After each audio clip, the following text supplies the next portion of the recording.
këtë natë të ndrimit të viteve, ajo që prevalon në ndjesit tona është nostalgjia. Dita e fundit të vitit të ngjanë si një korridor në kohën e shkuar dhe në fakt ajo që na vjen në mendje është mënyra se si janë festuar vit pas viti dhe si ka le të themi ka progresuar kjo mënyrë e festimit të viteve. Kjo bisedë sjell në ekran le të themi një histori nostalgjike nëse mund ta quajmë, na sjell në vëmendje një mënyrë festimi ikonike të Tiranës, cilat ishin baret dhe restorantet më të famshme ndërkohë dhe si kanë evoluar më pas këto festime. Unë kam kënaqësinë që në këndin e bisedës në këtë natë të ndrimit të viteve të kem publicistin e njohur Uvil Zajmi, i cili do na sjell një perspektivë të gjitha këtyre festimeve unike. Faleminderit që jemi në studio. Faleminderit për ftesën, kam kënaqësinë që jam në televizionin tuaj. Kënaqësia është e gjitha e jona. Unë bëra një intro kështu të shkurtër për të folur në lidhje me festimet e ndryshme që janë bërë ndër vite dhe si kanë evoluar këto të fundit, por si fillim të doja t'ju pyesja si ndiheni në këtë natë të ndrimit të viteve. Sigurisht që sa herë që vjen viti i ri, krahas festimeve bëhet fjalë për një vit të ri modern sot vitet, por më rikthen tek nostalgjia dhe me sinqeritet them që bëni shumë mirë, mjaft mirë që i riktheni këto lloj festash tek brezat e kaluar, por edhe një farë mënyre për t'i njohur brezat e ri se si është festuar viti i ri në Shqipëri. Kështu që çdo fund viti mu më rikthen krahas festimeve që bëjmë, më rikthen tek një nostalgji që nuk harrohet kollaj, sepse janë vite që e kemi festuar. Viti i ri duhet ta pranojmë, ka qenë festa më e rëndësishme për popullin shqiptar, sepse ishin 2-3 festa në vit, pra 1 maj, 28-29 nëntori, por viti i ri ka qenë festuar në mënyrë të jashtëzakonshme, sepse ishte vetmja festë e madhe, popullore dhe që i bashkonte të gjithë njerëzit. Edhe për shumë arsye tjera, pra, viti i ri është festuar jashtëzakonisht nga gjitha familjet. Është festuar nga gjitha familjet, ndoshta disa nga familjet kanë zgjedhur ta festojnë ato brenda shtëpisë, në gjirin familjar, por të tjerë vendosin që të dalin diku jashtë të frekuentojnë restorantet dhe lokalet e ndryshme. Cilat kanë qenë lokalet? Në përgjithësi, pra dalur të lokalet, unë përgjithësi do të ndaja vitin e ri në Shqipëri deri në vitet 72, 72-73, para këtyre viteve dhe pas viteve 72-73. Nëse në vitet 70, sepse i kam jetuar, para viteve 72-73, për cilin do të them pse e ndaj në mënyrë kështu pak me humor një farë mënyre, por e ndaj sepse mos harrojmë që në Shqipëri është festuar dhe Krishtlindjet. Për sektin pra katolik, fundi vitit festohej viti i ri, por edhe festa e katolikëve, pra siç kemi tashti, Krishtlindjet. Por deri në 67-ën kur u prishën fet, atëherë mbeti vetëm viti i ri që u festonte, pra pak në mënyrë të fshehur nga katolikët. Le të themi ishte ajo festa më e madhe. Deri në këtë periudhë, mund të them që ka qenë një angazhim i të gjithëve, pra jo vetëm në për lokale, por unë kujtoj, mund të kem qenë 10 vjeç, kur u festonte në lidhjen e shkrimtarëve të artistëve. Feste bukur e madhe, u festonte në Hotel Dajti, u festonte në ato hotele, restorante që ishin jo të shumt, por që në Kursal, u festonte në hotel internacionali, në restorantin e këtyre. Këto kanë qenë lokalet më absolutisht, pra, të frekuentuar. Kursali për Tiranën, Hotel Dajti, dhe mund të them Pasqyqeri Tirana, një farë mënyre, nuk mund të them që ishte restorant, por këto kanë qenë. Ku festohej viti i ri? U festohej me familjet, festohej me të afërm, pra kishte një lloj angazhimi total. Dhe që kishte një lloj lirie, edhe në mentalitet, në mënyrën e festimit të këtij fund viti.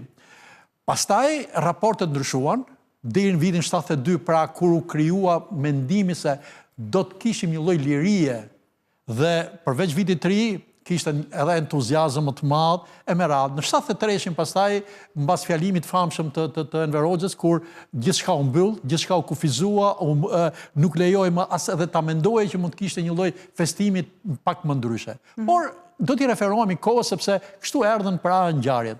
Ajo që mund të them unë para vitet 70, festa vitit të ri ishte një ngjarje e madhe.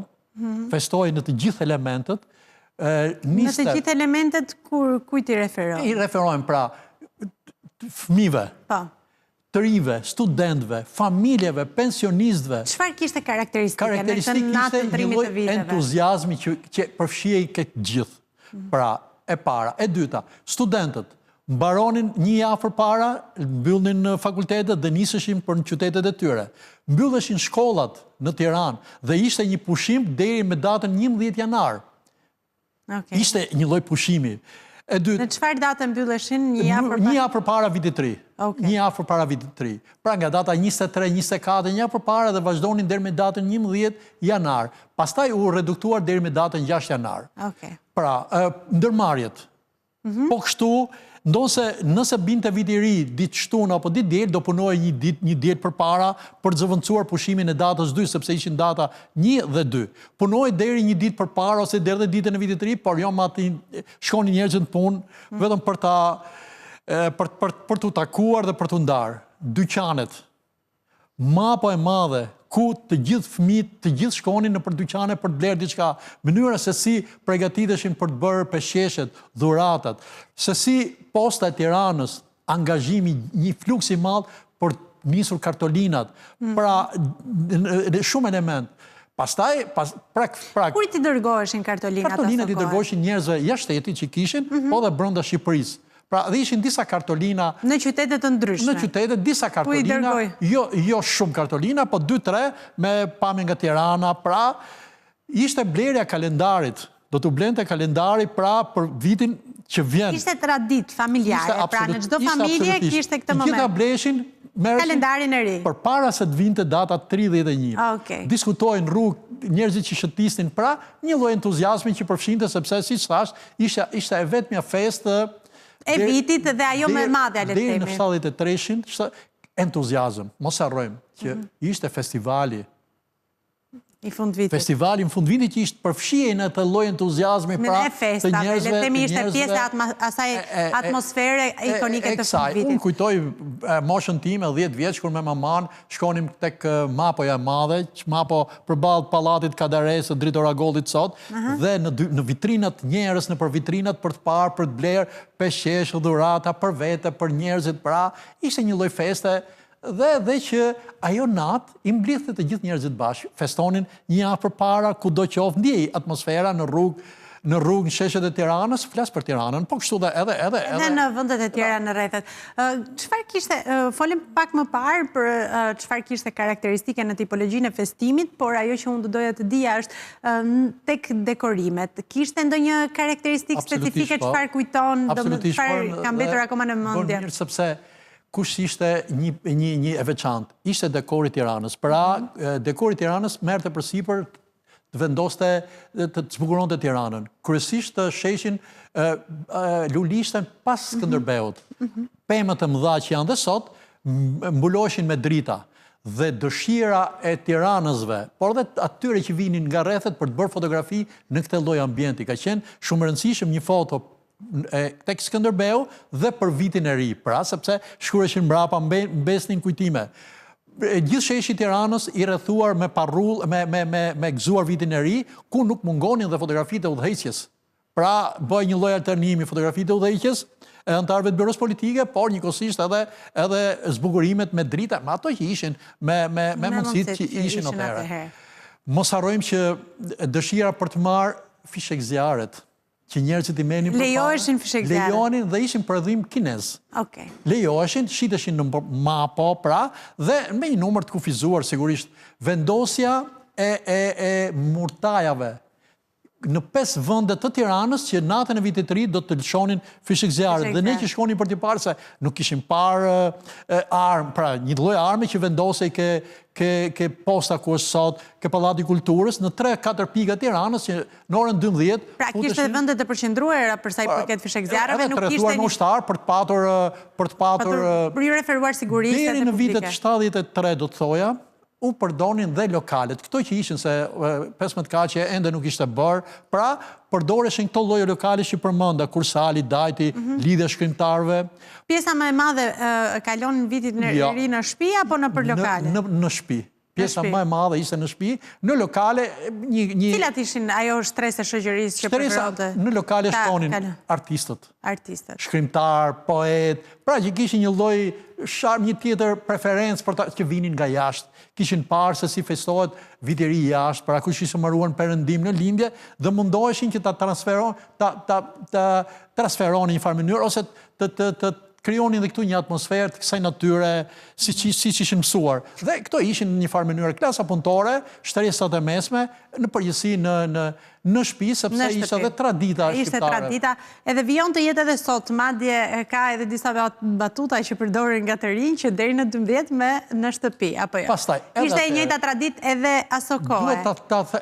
E përcaktoj e them këtë deri në 73, sepse daljet në natën e vitit të ri në sheshin kryesor Tiranës, festimet, pra në të gjitha mënyrat, me shpresën e madhe, sepse edhe në Shqipëri kishte ndryshuar, pra po vinte koha për një transformim total në një liri të plot, lidhe me perëndimin, shumë televizori kishte filluar pra të ndikonte prania e televizorit. Se duhet thënë që një element i rëndësishëm ka qenë edhe televizori në fillimin e viteve 70, pra Italia, Rai, që ne shikonim, por edhe në Shqipëri kishte filluar TVSH-ja, televizori eksperimental, shtimi numërve të televizorëve në për familje, po kështu edhe emisione televizive për vitin e ri, pra flas për vitet 70 pak, pastaj që u shtuan më tepër në vitet 80, por nga 73, kur në Shqipëri ndodhi e drama e madhe mbylljes me botën, mbylljes në çdo drejtim, izolimi total deri në vitet 80, viti i ri ka qenë i varfër në mënyrë absolute, pa asnjë lloj shpresë, njerëzit ishin kthyer në një lloj robot, erdhi viti i ri me dëzhurnet asaj nate, pra ishte detyrimisht me mjek që bënin dëzhurne, në çdo vend, në çdo institucion, ishin dëzhurnet me lisë ju bënin, përjashtoheshin gratë, pra, dhe që u kthye në një lloj se duhet të ishte bërë, por me pak shpresë, sigurisht që kujtoj mas viteve të 10. Do me thënë, pas këtyre viteve, le themi që atmosfera ishte reduktive, kishte më shumë kurrje, vijonin të ishin këto dalje dhe organizimet në për lokalet e natës? Shumë pak, sepse ekzistonte frika, lagjet ruanin, pra kush janë që ato që teprojnë me festime, kush janë ato që dalin, kush shfaq shenjat huaja, pra një farë mënyre e vështirë që ta tregosh, por kishte një lloj kufizimi, pra, dhe që viti i ri bëhej në shtëpi më tepër, lokalet në mënyrë absolute jo. Në vitet të 10 filloi të ndryshojë diçka. Shkonim ke Volga për vitin e ri, pra ke Volga i thonim atëherë, ke Volga, ke 15 kaçi, filluan disa ke Hotel Arbana, Arbëria, hotele që u ndërtuan në atë periudhë, dhe që filloi dhe frekuentimi i lokaleve natën e vitit të ri. Ky frekuentim bëhej, le themi, si organizim familjar, edhe shkonin dhe gjithë familja, apo ishte një, le themi, ambiente që frekuentoheshin nga të rinjt pas mesnatës? Shiko, unë them që në tërësi, në përgjithësi ka qenë familjar. Familjar. Do të shkoje në fillim të muajit dhjetor, bëje prenotimet, pra një lokale që ti preferoje, mbaj mend që 3.500 lekë ishte çifti a diçka të tillë, dhe që caktonin tavol. Në fakt në mbulim kemi nga regjia edhe një, le të themi, bilet ose mund të jetë një ofertë përmbledhëse e të gjithë mbrëmjes së vitit të ri në Hotel Dajtin që kishte një vlerë prej 500 lekësh. Sigurisht, sepse Hotel Dajti ishte me një kualiteti më të lartë, kurse unë flas për lokalet shërbej verë shqiptare, jo pijet huaja, dhe ato 3 pjata, 4 pjata që me këngëtar që ishin detyruar fillimisht pati preferenca për të kënduar dhe këngë disi më moderne, grupet njohura, këngëtar të njohur, por që në një farë mënyrë reduktoheshin në muzikën që lejohej. Në muzikën që lejohej. Çfarë roli kishte muzika me që kaluam, sepse është pjesë e pandashme e gjithë atmosferave të gjitha tipologjive të festave, cilat ishin këngëtarët më të... Unë konsideroj muzikën shumë të lidhur me ne shqiptarët. Pra, si që kemi sportin, kulturën, letërsinë edhe muzika ka qenë pjesë shumë e rëndësishme. Ka qenë e rëndësishme, po atëherë ka qenë specifikisht cila muzika live, performancat e këngëtarëve, cilët ishin këngëtarë që performonin në këtë natë të ndrimit të viteve, orkestra, çfarë rëndësie kishte? Ajo ishte e rëndësishme prania e një orkestre. Orkestrat ishin me një repertor të kontrolluar, pra nuk mundet të abuzonin, asnjëherë ishte këndohej një këngë e muzikës të lehtë, një këngë popullore dhe një muzikë për vallëzim. Pra ishin tre zhanre, pastaj ishte pushimi dhe rifillonte prapë. Këngëtarët ishin, jo, të elitës, këngëtarët popullor, këngëtarët njohur këtu në Tiranë, pra edhe që pranotoshin për para këngëtarët dhe ishin në çdo restorant pra kishte nga një këngëtar dhe që kishte edhe humorist, mos harrojmë, humorist më tepër ishin këto të estradës shtetit, të estradës ushtarit, të cilët ishin të angazhuar në këto lloj festash, ku kishte edhe humore, pra aplikoheshin llotarit, pra shpërndashin llotarit ku mund merje gjëra simbolike, pra kështu që kjo ishte fillonte në orën 8-9. Llotaritë organizoheshin nga lokalet? Nga lokali, po sigurisht. Fillonte në orën 8-9 dhe mbaronte në orën 2-3 të ditës tjetër. Kujtoj që shumë njerëz në orën 12-12:05 vraponin për të shkuar në postë për të bërë telegramin lidhur me pushimet verore, sepse në hotelet e Durrësit, Adriatik të famshmet, në 10 ditësh përfitonte që kishte bërë telegramin më shpejt. Kështu që, sepse kam qenë unë, pra që i detyruar të leja, jo unë, po dhe miqë shok shkonim dhe bënim telegramin për, sepse mos harrojmë që posta funksiononte, spitalet funksiononin, pra që ishin të mjetët publike, edhe treni, në orën 5 mëngjesit, treni parë, 6:10, do nisej nga Tirana, kudo qoftë, sepse jeta, po kështu dhe autobuzat, shërbimi urban. Çdo gjë vazhdonte në mënyrë krejtësisht normale. Por kjo i telegrameve nuk e vriste disi festën në rreth? Të gjithë duhet ishin në radhë. Një pjesëtar i familjes. Që bënte telegram. Lokalet ishin në qendër, mos harrojmë që në qendër, posta në qendër, kështu që çka kujtoj tjetër.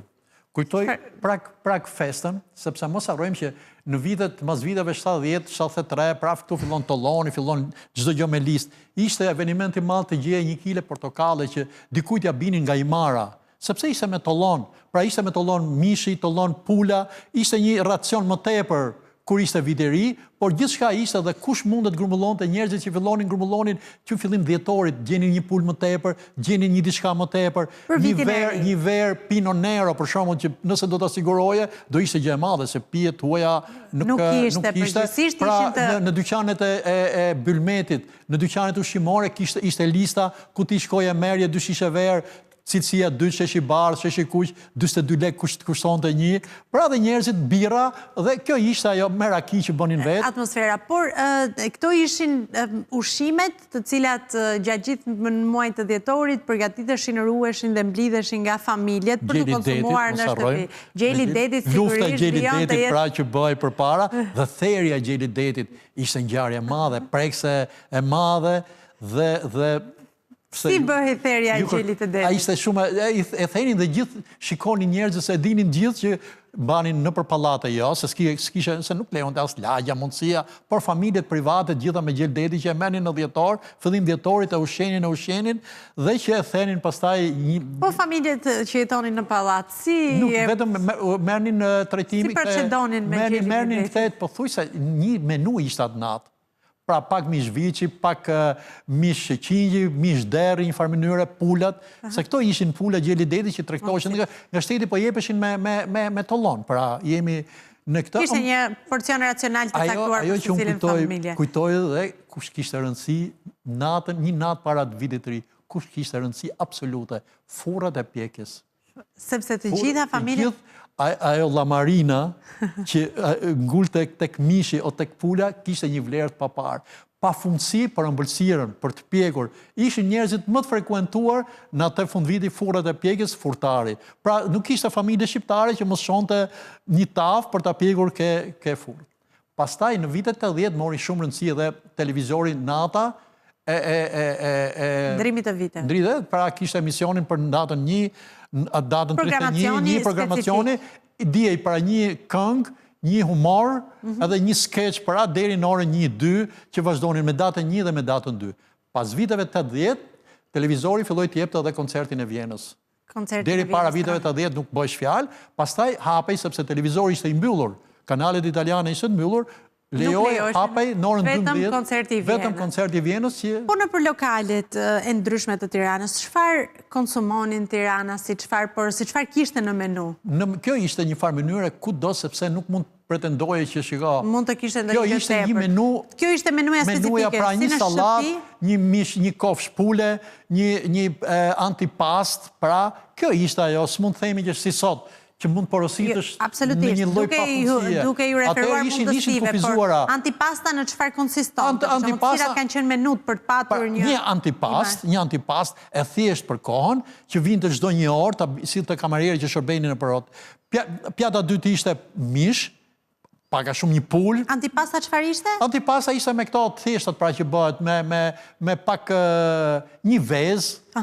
Pra e thjesht për kohën, e kupton se edhe në edukatën e shqiptarëve të ushqimit nuk ishte që familjet përdorin antipastën, e përdorin vetëm këto që kishin mbaruar jashtë edhe që kishin një lloj nocioni për antipastën. Nëpër lokalet e Tiranës, jashtë natës vitit të ri, shërbej vetëm gjërat që ishin më praktike. Atë natë nuk shërbej supë, për shumë natën vitit të ri. Gjërat se natyre, 4 pjata dhe në fund fare ishte ëmbëlsira. Kjo ishte në vjetë përgjithshme, thash. Çfarë ëmbëlsire kishte? Ëmbëlsirë kishte kek, kishte më kujton e emër. Baklava? Baklava, pra kadaif, pra të kësaj. To ishin dhe tek familjet, edhe tek familjet, zonjat i përgatisnin. Baklava, kadaif, keku, pra këto ishin një farë mënyrë, keki bonin dhe me të nxehtë me korrent që kishin njerëzit në shtëpi, se mos harrojmë që ishte një mënyrë për alternative. Gatimi do të merrje bukë për 3 ditë përpara. Do të merrje vajgur, radhë madhe për të pasur vajgur, sepse me vajgur gatunin njerëzit atë natë dhe kush ishte frika.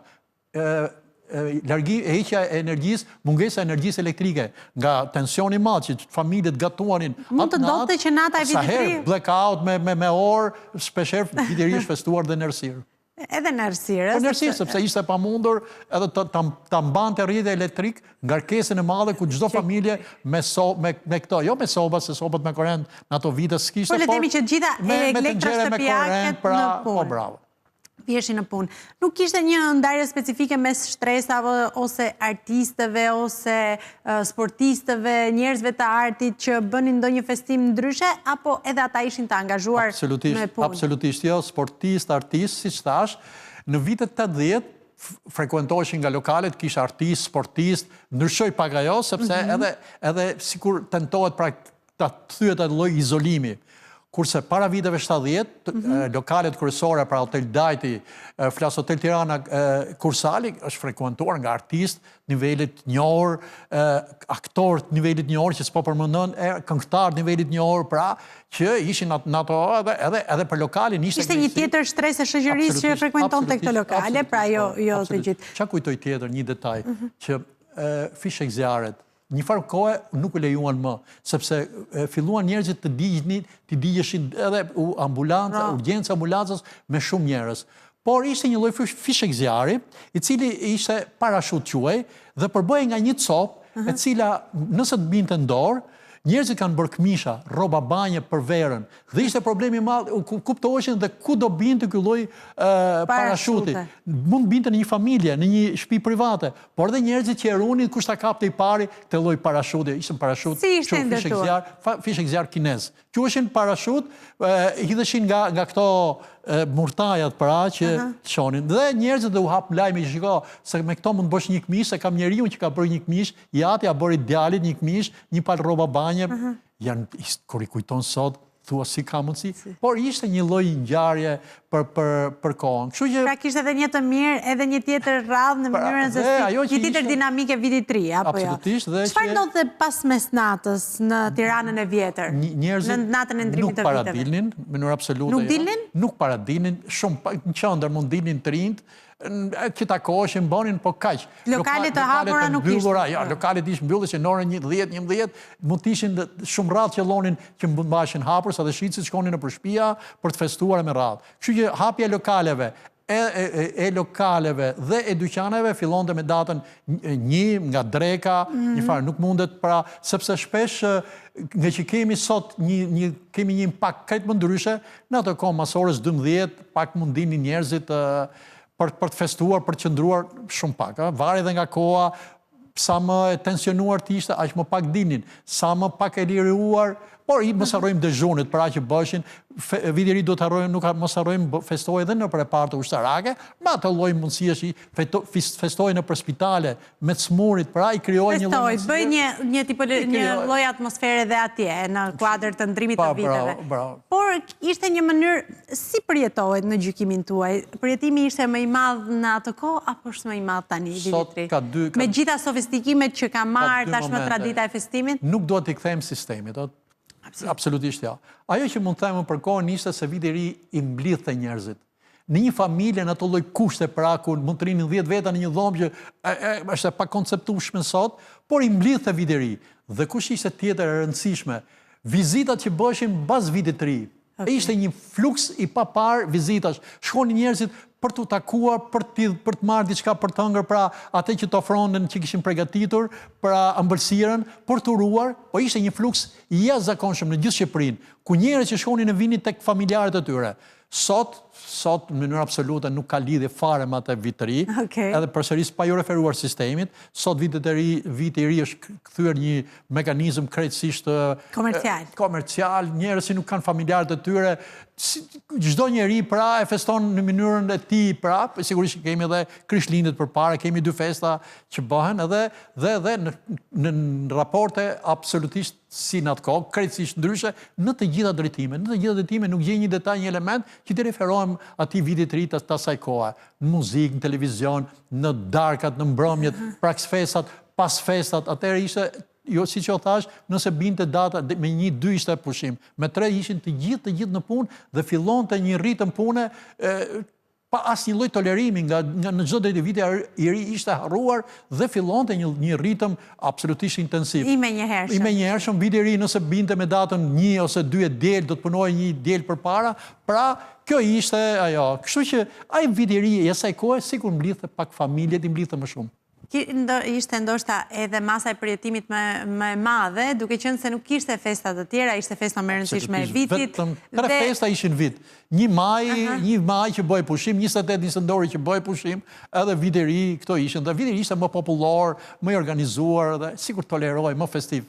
Çfarë mbani mend? Cilat janë ato historitë më të bukura, por edhe më të çuditshme që ju keni ruajtur dhe ju keni shkruar në hulumtimet tuaja? Unë kam shumë kujtime, kujtoj sepse shkolla shkolla fillore, jo fillore shumë, por shkolla 8 vjeçare, kjo shkolla mesme, pastaj vjen pjesa tjetër e fakulteteve këtyre, ajo që kur takoheshim 1-2 ditë përpara për të festuar, me një majtofon, cilat unë i kam dhe në shtëpi në arkivin tim, një majtofon, një shirit, një kaset për të festuar në shkollë, me nxënësit e shkollës ishte i veçantë sepse shpesh nuk na lenin në shkollë, shpesh shkonim në një shtëpi në kush kishte një lloj mundësie dhe s'kishte telefon, s'kishte mjet komunikimi në ato vite, pra, dhe kartolinat që nisnim, e shkuarja në postë, pra këto ishin disa mënyra alternative. Kam vështirë t'i rikthej sepse